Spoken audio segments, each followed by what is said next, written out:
ځان باور نه لري ته نشي کولی سهار وختي راپورته شي، که په ځان باور نه لري ته نشي کولی 5 وخته لمونځ وکړي، که په ځان باور نه لري ته نشي کولی جیم ته لاړ شي، که په ځان باور نه لري ته نشي کولی شخصي تجارت شروع کړي، که په ځان باور نه لري ته نشي کولی خلک له ځانه راضي کړي. کوم انسان چې ځان نه پیژني هغه نشي کولی چې خدای وپیژني. په خپل ذات کې دا پوښتنه خطرناکه ده. تاسو په هر چا شک کوی شئ، په ځان شک نشئ کوی. زه ډیری ځوانان وینم په ډېر جرأت راځي، ولا ډاکټر صاحب غواړم یو نوی تجارت شروع کړم، ما سره کومک کوي. زه ورته وایم صحیح ده. نظریه د چیه ده؟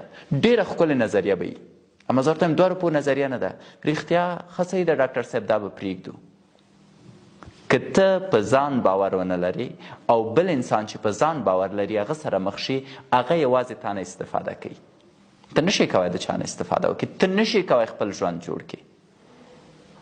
او که واقعا پوښتنه دی چې څنګه کولی شئ په ځان باور پیدا کړئ، ډېر خلاصه تاسو ته ځواب درکوم.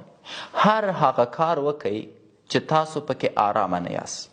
هر هغه کار وکئ چې ستاسو ورنه بدې راځي، ځکه انسانان شدیدا هغه څه ته اړتیا لري د کوم څه نه چې دوی ویریږي، کوم څه چې نه خوښیږي.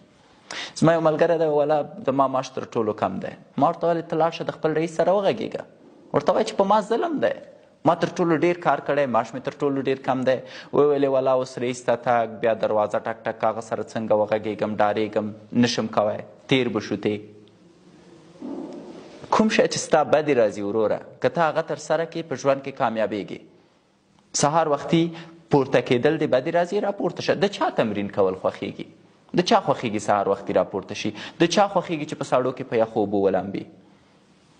د چا خوښېږي چې شپه ورځ فکر وکړي، یو هدف ولري؟ د چا خوښېږي چې ټول ژوند یې د پلان سره مخ ته لاړ شي؟ فکر کوئ هغه خلک چې په ژوند کې کامیابه دي د خپل ژوند نه راضي دي، یا هغه کارونه کوي چې د دوی خوښېږي؟ مطلق نه. زما یو ملګری دی، حداقل میلیونر دی، دواګانې راوړي د هندوستان نه. د ده ژوند تر ټولو بېمانا ژوند دی.